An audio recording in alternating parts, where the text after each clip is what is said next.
Hello, this is the luckiest maths teacher in the world. Thank you so much for tuning into this video in which we will look at graphing cubics. Specifically, we will look at transformations of cubics. So the simplest cubic is y equals x cubed. Its graph is shown here. So it has this inflection point at the origin. An inflection point is where a graph changes concavity. You can see down here, the graph is more like a frowny face, but then it changes and becomes happy. It's more like a smiley face. That's what we mean by changing concavity. It goes from being concave down here to concave up. Or it can do the opposite, go concave up to concave down. So that inflection point is going to be important for us. See, we're going to graph cubics whose equation is given in this form. So to do those graphs, all we need to do is we need to shift this inflection point. See, these coefficients A, H, and K all do something different to the graph. So H and K translate the graph. H translates it left or right. Now, it goes in the opposite way that you'd expect. So if H is positive, the graph moves left, and if H is negative, it goes to the right. On the other hand, K translates it the way that you would expect. It translates it up if K is positive and down if it's negative. Now, what A does is it dilates and possibly reflects the graph. So for our purposes, we're interested in whether A is positive, in which case the cubic is like this. It's like top right, bottom left. If A is negative, it's top left, bottom right. We're just going to use each of these things to graph cubics whose equation is in this form. We're also going to calculate the y-intercept. So let's look at an example, and hopefully this will be clearer. We're going to graph this function here. We're basically just going to take this graph and apply some transformations to it. So in this case, our value for h here is -2. So that means the graph is going to be shifted to the right 2. So we're going to shift the graph 2 to the right, and k being +4, we're going to go 4 up.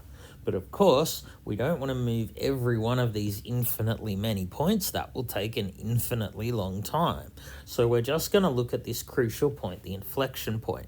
If I move this 2 to the right and 4 up, it goes from being at the origin to moving 2 across, and it's going to go up 4. So I'll just estimate that there. So the inflection point has moved here. Now we're going to calculate the y-intercept. We do this by letting x equal 0. So then we would have y equals -3. X is now 0. So 0 minus 2 cubed plus 4.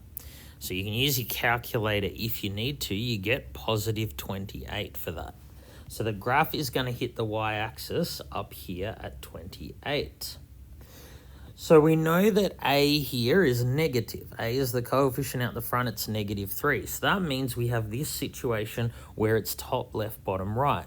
What that means is the cubic is going to go up over here, top left, and down here, bottom right.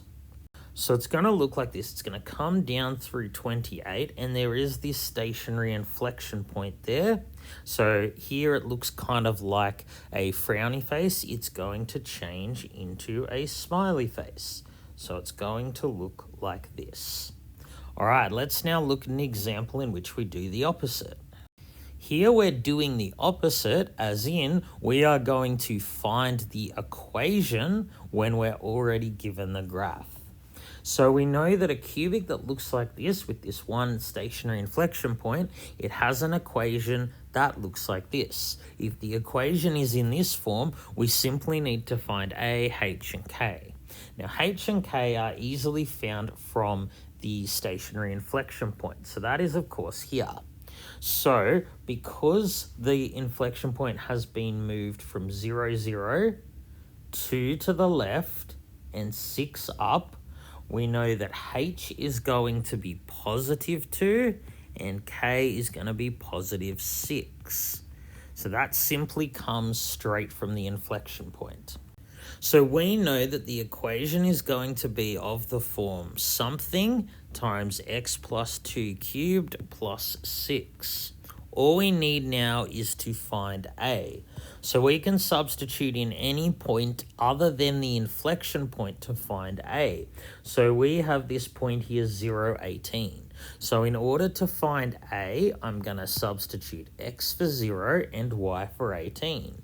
So I get y equals A, x, which is 0, plus 2 cubed, plus 6. So, of course, 0 plus 2 is 2, 2 cubed is 8. I get A times 8 plus 6 is 18. 12 equals 8A, and divide by 8, you get A equals 1.5. That means the equation of this graph here is y equals 1.5. That's our value for A. X plus 2 cubed plus 6. If you start with this equation here, you will end up with this graph. Now, we can quickly check that we're on the right track. We should get a positive value for A because this is top right, bottom left. So we know from the previous slide that A should be a positive value. Since we did get a positive value, we know we're on the right track. All right, thank you so much for tuning into this video. This has been the luckiest maths teacher in the world. Have a great day.